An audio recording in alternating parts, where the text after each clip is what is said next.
미국과 금전거래는 물론 조직적 연계 등 그 어떤 부적 관계도 맺은 적이 없다고 밝혔습니다. KBS 뉴스 정혜주입니다. 조현 외교부 장관이 어제 급하게 미국으로 출국했습니다. 한미 정상에 변수가 생긴 것 아니냐는 우려가 나오고 있습니다. 송금환 기자의 보도입니다. 조현 외교부 장관이 내일 열릴 한미 정상회담을 앞두고 어제 오후 미국으로 출국했습니다. 조기 출국은 미국이 아닌 우리 측 제안에 따라 그제 결정됐고 조 장관은 워싱턴행 직항이 아니라 조금 더 일찍 도착하는 미국 경유행을 탄 거로 전해졌습니다. 외교부 관계자는 면밀하고 철저한 준비를 위해 먼저 방문해 직접 현장에서 미 측과 최종 점검할 예정이라고 설명했습니다. 하지만 마코 루비오 미 국무장관과의 만남 등 주요 관계자들과의 일정은 아직 조율이 끝나지 않은 것으로 알려졌습니다.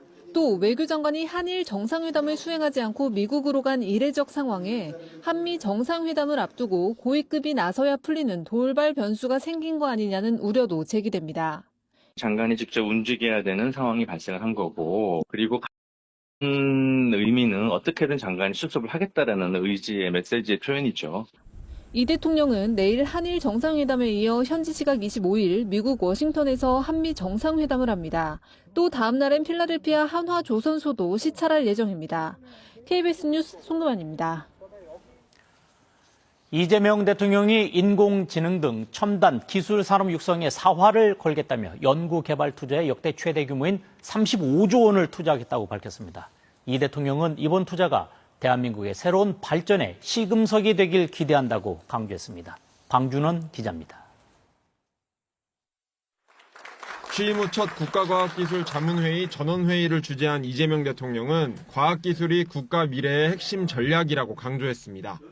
역사적으로도 보면 과학기술을 존중한 나라, 또 과학기술이 발전한 나라는 흥했고 과학기술을 전시하는 나라, 그런 나라는 되게 망했습니다.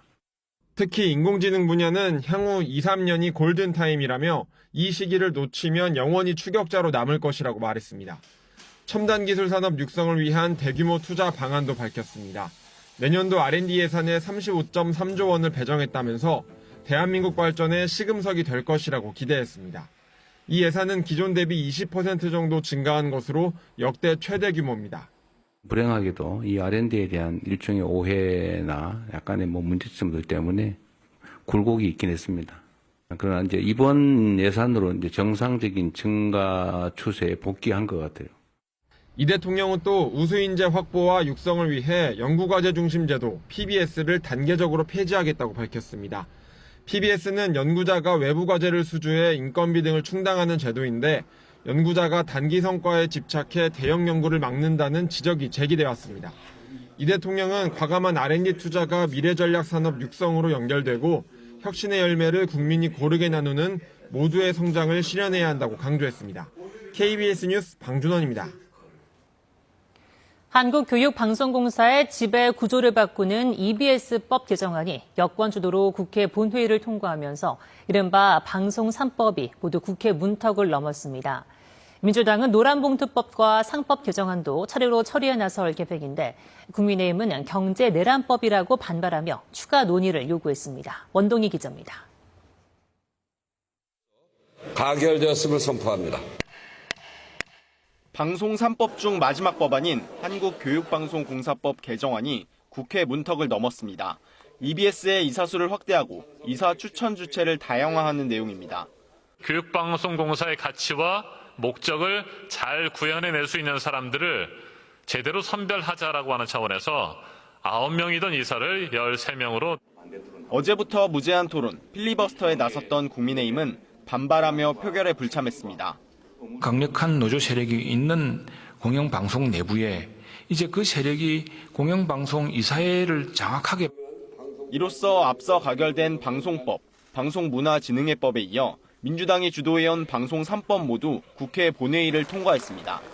민주당은 노조법 개정안, 이른바 노란봉투법과 집중투표제 의무화가 담긴 더 센 상법 개정안도 차례로 본회의에 올려 처리한다는 방침입니다. 국민의힘은 두 법안을 투자와 성장을 저해야 할 경제내란법이라고 비판하며 수정안 논의를 요구했습니다. 이런 법을 일방적으로 강행 처리하려고 하는 더불어민주당은 경제 내란 세력이라 해야 되지 않겠습니까? 민주당은 오히려 검찰청 폐지와 가짜뉴스 징벌적 손해배상제도 도입 등 개혁 입법을 9월 정기국회에서 이어가겠다고 강조했습니다. 검찰개혁의 로드맵은 이미 시작되었고 반드시 완수합니다. 민주당은 정기국회에서 이 모든 개혁을 완수합니다. 7명의 사상자를 낸 무궁화호 열차 사고와 관련해 민주당은 잇따른 산재에 거듭 사과했고 국민의힘은 정부의 후속 대책 마련을 촉구했습니다. KBS 뉴스 원동입니다. 국민의힘 새 지도부를 선출하는 전당대회가 오늘 오후 열립니다. 당대표에 김문수, 안철수, 장동혁, 조경태 이 4명의 후보가 도전한 가운데 과반 득표자가 나오지 않을 경우 결선 투표가 진행될 가능성도 나옵니다. 박영민 기자의 보도입니다. 국민의힘은 오늘 오후 충북 청주에서 전당대회를 열고 새 지도부를 선출합니다. 이번 전당대회에서는 당대표와 최고위원 4명, 청년 최고위원 1명의 당선자가 나오게 됩니다. 차기 당대표직엔 김문수, 안철수, 장동혁, 조경태 후보가 맞붙었습니다. 탄핵 반대파인 김문수, 장동혁 후보가 2강을 형성한 가운데 탄핵 찬성파 안철수, 조경태 후보로의 중도 보수층 결집 여부가 관심입니다. 최고위원 후보로는 김근식, 김민수, 김재원, 김태우, 손범수, 신동욱, 양향자, 최수진 등 8명이, 청년 최고위원 후보로는 손수조, 우재준 2명이 출마했습니다. 당선관위는 지난 20일부터 이틀간 당원 선거인단 투표와 일반 국민 여론조사를 진행했습니다. 당원 투표는 80%, 국민 여론조사는 20%가 결과에 반영됩니다. 모바일과 ARS로 진행된 책임당원 최종 투표율은 44.39%로 집계됐습니다. 다만 당대표 후보 가운데 과반 득표자가 없을 경우 1, 2위 후보 간 결선 투표를 거쳐 오는 26일 대표를 선출하게 됩니다. 국민의힘 새 지도부 윤곽은 오늘 오후 5시쯤 드러날 전망입니다. KBS 뉴스 박영민입니다. 어제 경기 용인의 오피스텔 지하 주차장에서 30대 여성을 살해하고 달아난 30대 남성이 범행 하루 만에 붙잡혔습니다. 경찰은 강원 홍천군의 한 야산에서 남성을 긴급 체포하고 관할 경찰서로 압송해 범행 동기 등을 조사할 예정입니다. 여서연 기자의 보도입니다. 새벽 시간 오피스텔 안으로 경찰차가 들어옵니다. 뒤이어 도착한 구급차에서도 구조대원들이 내립니다. 어제 새벽 5시 45분쯤 경기 용인시의 한 오피스텔 지하주차장에서 30대 중국 국적 여성이 숨진 채 발견됐습니다. 주민이 신고해가지고 경찰에서 출동해가지고 아침에 다 CCTV 확인하고 아마 추적 중에 있는 것 같은데. CCTV 확인 결과 발견 3시간 전인 새벽 2시 45분쯤 한 30대 남성이 여성을 찾아와 지하 3층에서 흉기를 휘두른 것으로 드러났습니다. 피습당한 피해 여성은 한층 아래인 지하 4층에서 사망했습니다. 남성은 범행 뒤 미리 대여한 렌터카를 타고 도주했고 이후 강원도 홍천의 한 중학교에 차를 버리고 사라졌습니다. 수사에 나선 경찰은 CCTV 분석 등을 통해 도주 경로를 파악했고 범행 하루 만인 오늘 오전 8시 50분쯤 홍천의 한 야산에서 남성을 긴급 체포했습니다. 피해 여성과 남성은 점주와 손님 사이였던 것으로 전해졌습니다. 또 피해 여성은 지난 5월 남성을 성범죄 혐의로 경찰에 신고했던 것으로 확인됐습니다. 경찰은 과거 신고 이력이 있는 데다 남성이 미리 흉기와 도주 차량을 준비한 만큼 사전에 범죄를 계획했을 가능성에 무게를 두고 있습니다. 경찰은 남성을 용인 서부경찰서로 압송해 정확한 범행 동기 등을 조사할 방침입니다. KBS 뉴스 여소연입니다.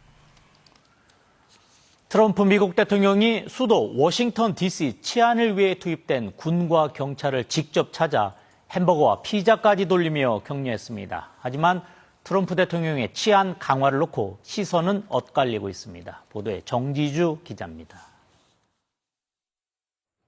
군과 경찰의 환호를 받으며 등장한 트럼프 대통령.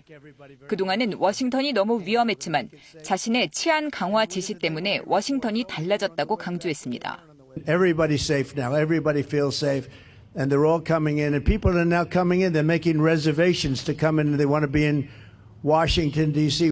시내를 청소하고 도로를 다시 포장하겠다면서 미국은 역대 최고의 수도를 갖게 될 거라고도 밝혔습니다.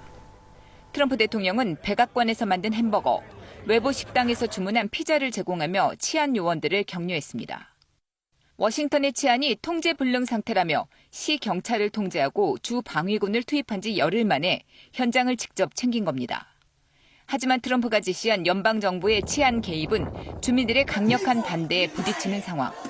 워싱턴 포스트 여론조사에 따르면 워싱턴 주민의 80%는 트럼프 행정부의 경찰력 장악에 반대하고 있습니다.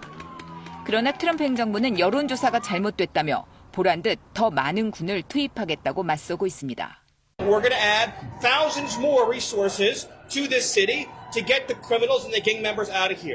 지난 11일 주 방위군 800명이 관광지 등에 첫 배치된 데 이어 이번 주말까지 워싱턴에 집결하는 병력은 2,000명에 이를 걸로 예상됩니다.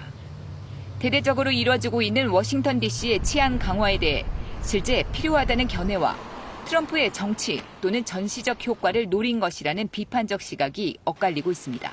KBS 뉴스 정주주입니다.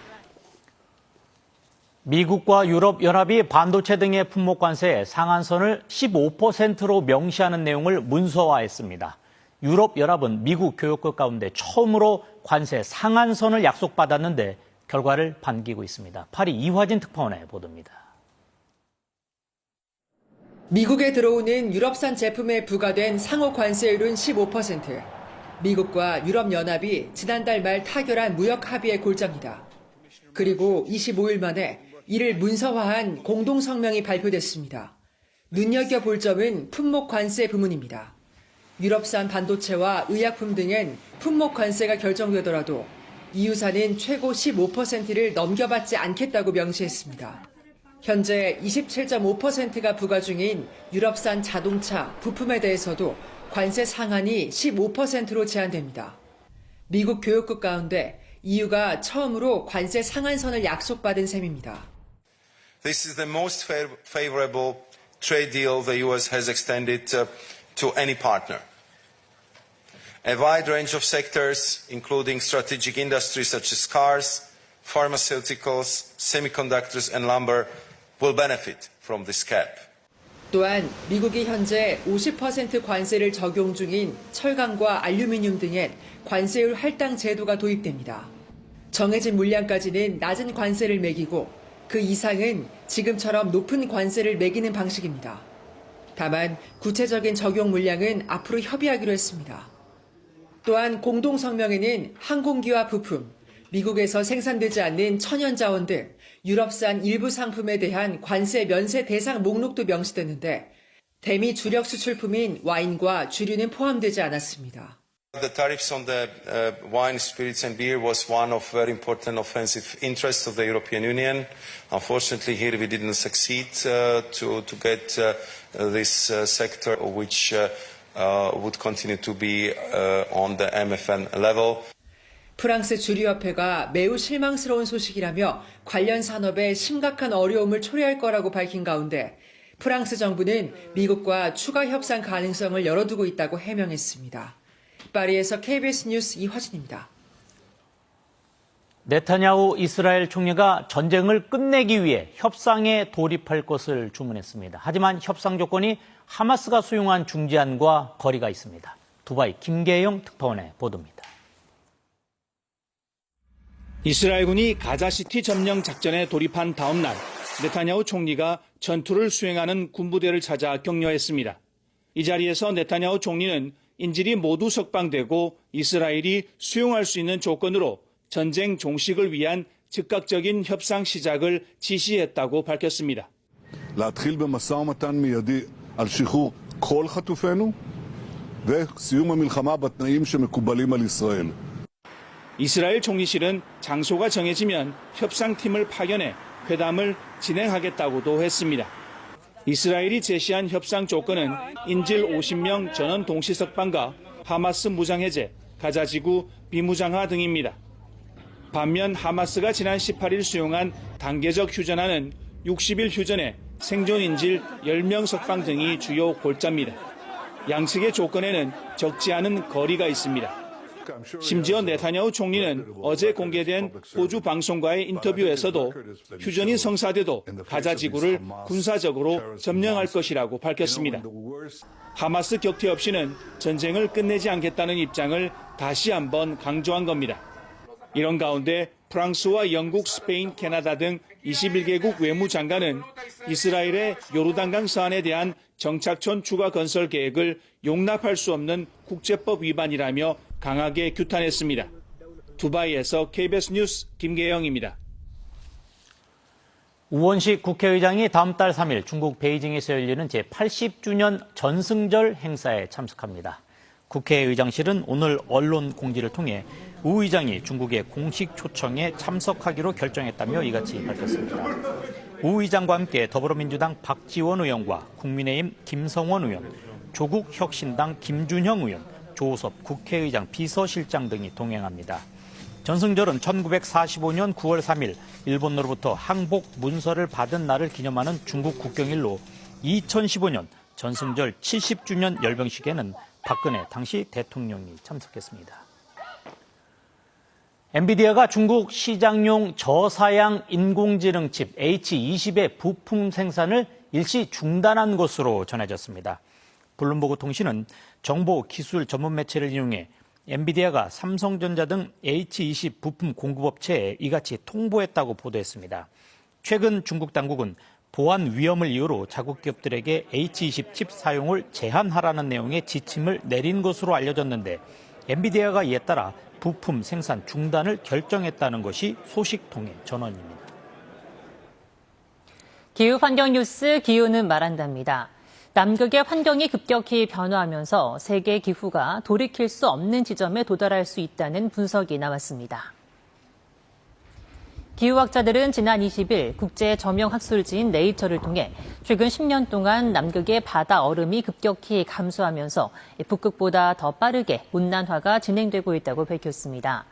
이 추세가 이어질 경우 해수면이 최소 3m 상승해 세계 해안 도시들이 침수될 수 있다며 온실가스 배출 억제만이 유일한 방안이라고 경고했습니다. 여름철 고냉지 배추 재배가 갈수록 어려워지면서 농촌진흥청과 강원도 농업기술원이 대책 마련에 나섰습니다. 두 기관은 길어지는 폭염과 폭우 등 이상기후에 버틸 수 있고 또 병해충에도 강한 신품종 개발에 힘을 모으기로 했습니다. 아울러 배추 20여 종을 대상으로 속이 알차게 차는지 병에 잘 안 걸리는지 등을 면밀히 비교해서 유망 품종을 선발할 예정입니다. 올여름 기나긴 폭염으로 인삼 농가의 시름도 깊어지고 있습니다. 강원도 홍천에선 심은 지 2, 3년 된 어린 삼들이 형체도 없이 타버렸는데요. 폭염이 계속 이어질 것으로 보여서 더 큰 피해가 우려됩니다. 이유진 기자의 보도입니다. 강원도 홍천의 한 인삼밭입니다. 밭고랑에 심어진 어린 인삼들이 모두 새까맣게 타 죽었습니다. 지난달 말부터 이파리가 마르더니 이내 뿌리까지 타버렸습니다. 차광막을 2중 3중으로 설치했지만 열기를 막지 못했습니다. 1600제곱미터 규모 밭에서 건질 수 있는 삼은 10분의 1도 안 됩니다. 피눈물이 나죠. 저희 아이들이 다 죽은 것 같고 이런 상황까지 돼버리니까 이제 내년까지 농사가 잘 또 할 수 있을려나 모르겠어요. 2, 3년짜리 어린 삼의 피해가 큰데 뿌리가 얕고 줄기도 얇아 더위에 더 약하기 때문입니다. 어린아이가 성장판 다치면 키 안 크듯이 이 삼도 이미 한번 이렇게 다쳤기 때문에. 인삼은 기온이 30도 이상인 날이 5일 넘게 이어지면 잘 자라지 못합니다. 최근 2달 동안 낮 기온이 30도를 넘은 날이 38일에 이르렀습니다. 홍천의 인삼 재배 농가 260곳에 절반 정도가 피해를 신고했습니다. 농민들이 기후변화로 인한 고온 피해 때문에 지금 점점 줄어드는 추세고요. 강원도에서도 농사 질 수 있는 그 땅들이 많이 없어질 거라고 생각이 됩니다. 이 같은 피해로 강원도 인삼 생산량은 2018년 3,800톤에서 5년 만에 10% 넘게 줄었습니다. 인삼 재배 농민들은 늦더위가 이어지는 만큼 대책 마련에 고심하고 있습니다. KBS 뉴스 이유진입니다. 더위의 기세가 더 강해졌습니다. 오늘 오전 서울은 폭염경보로 폭염특보가 강화됐습니다. 강한 볕이 내리쬐면서 고온다습한 남서풍이 불어와 찜통더위가 이어지고 있습니다. 서울 등 수도권과 충청 많은 지역에 폭염경보가 확대된 가운데 강원 일부 산지에도 폭염주의보가 내려졌습니다. 오늘 서울의 낮 기온이 34도, 삼척이 36도, 구미는 37도까지 오르는 등 체감온도가 35도 안팎까지 올라 매우 덥겠습니다. 온열 질환에 걸리지 않도록 물과 그늘, 휴식을 꼭 기억하셔야겠습니다. 내일은 더위가 가신다는 절기처서지만 서울의 낮 기온이 34도까지 오르는 등 당분간 무더위가 이어지겠습니다.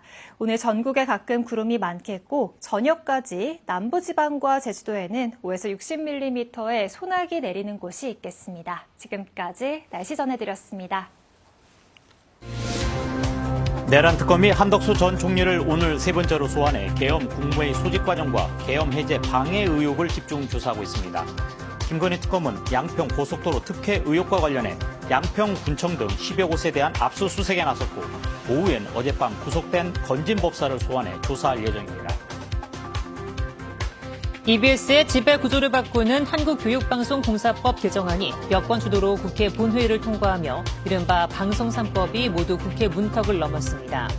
국민의힘은 오늘 오후 전당대회를 열고 당대표 등 차기 지도부를 선출하는데 오늘 과반 득표자가 나오지 않으면 26일 결선 투표를 실시합니다. 이재명 대통령이 첨단 기술 산업 육성에 사활을 걸겠다며 내년도 연구 개발 예산에 역대 최대 규모인 35조 3천억 원을 투입하겠다고 밝혔습니다. 특히 인공지능 분야는 향후 2, 3년이 골든타임이라며 우수 인재 확보의 중요성을 강조했습니다.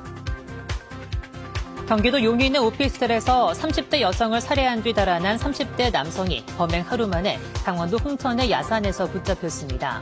경찰은 피해 여성이 지난 5월 이 남성을 성범죄 혐의로 신고했던 사실을 확인하고 계획범죄 여부를 집중 조사할 계획입니다. 한국교육방송공사의 지배구조를 바꾸는 EBS법 개정안이 여권 주도로 국회 본회의를 통과했습니다. 네, 민주당은 노란봉투법과 상법 개정안도 차례로 처리에 나설 계획인데 국민의힘은 경제내란법이라고 반발하며 추가 논의를 요구했습니다. 원동희 기자입니다. 가결되었음을 선포합니다. 방송 3법 중 마지막 법안인 한국교육방송공사법 개정안이 국회 문턱을 넘었습니다. EBS의 이사수를 확대하고 이사 추천 주체를 다양화하는 내용입니다. 교육방송공사의 가치와 목적을 잘 구현해낼 수 있는 사람들을 제대로 선별하자라고 하는 차원에서 9명이던 이사를 13명으로. 어제부터 무제한 토론, 필리버스터에 나섰던 국민의힘은 반발하며 표결에 불참했습니다. 강력한 노조 세력이 있는 공영방송 내부에 이제 그 세력이 공영방송 이사회를 장악하게. 이로써 앞서 가결된 방송법, 방송문화진흥회법에 이어 민주당이 주도해온 방송 3법 모두 국회 본회의를 통과했습니다. 민주당은 노조법 개정안, 이른바 노란봉투법과 집중투표제 의무화가 담긴 더 센 상법 개정안도 차례로 본회의에 올려 처리한다는 방침입니다. 국민의힘은 두 법안을 투자와 성장을 저해야 할 경제내란법이라고 비판하며 수정안 논의를 요구했습니다. 이런 법을 일방적으로 강행 처리하려고 하는 더불어민주당은 경제내란 세력이라 해야 되지 않겠습니까?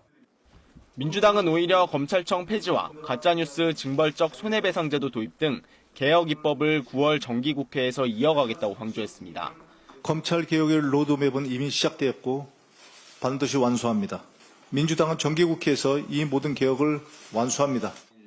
7명의 사상자를 낸 무궁화호 열차 사고와 관련해 민주당은 잇따른 산재에 거듭 사과했고 국민의힘은 정부의 후속 대책 마련을 촉구했습니다. KBS 뉴스 원동희입니다. 어제 경기 용인의 오피스텔 지하 주차장에서 30대 여성을 살해하고 달아난 30대 남성이 범행 하루 만에 강원도 홍천의 야산에서 붙잡혔습니다. 경찰은 피해 여성이 지난 5월 이 남성을 성범죄 혐의로 신고했던 사실을 확인하고 정확한 범행 동기 등을 집중 조사할 방침입니다. 여소연 기자의 보도입니다. 새벽 시간 오피스텔 안으로 경찰차가 들어옵니다. 뒤이어 도착한 구급차에서도 구조대원들이 내립니다.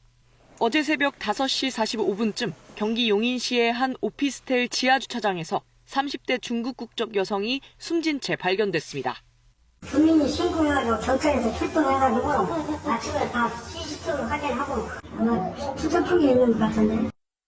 CCTV 확인 결과 발견 3시간 전인 새벽 2시 45분쯤 한 30대 남성이 여성을 찾아와 지하 3층에서 흉기를 휘두른 것으로 드러났습니다. 피습당한 피해 여성은 한층 아래인 지하 4층에서 사망했습니다. 남성은 범행 뒤 미리 대여한 렌터카를 타고 도주했고 이후 강원도 홍천의 한 중학교에 차를 버리고 사라졌습니다. 수사에 나선 경찰은 CCTV 분석 등을 통해 도주 경로를 파악했고 범행 하루 만인 오늘 오전 8시 50분쯤 홍천의 한 야산에서 남성을 긴급 체포했습니다. 피해 여성과 남성은 점주와 손님 사이였던 것으로 전해졌습니다. 또 피해 여성은 지난 5월 남성을 성범죄 혐의로 경찰에 신고했던 것으로 확인됐습니다. 경찰은 과거 신고 이력이 있는 데다 남성이 미리 흉기와 도주 차량을 준비한 만큼 사전에 범죄를 계획했을 가능성에 무게를 두고 있습니다. 경찰은 남성을 용인 서부경찰서로 압송해 정확한 범행 동기 등을 조사할 방침입니다. KBS 뉴스 여소연입니다.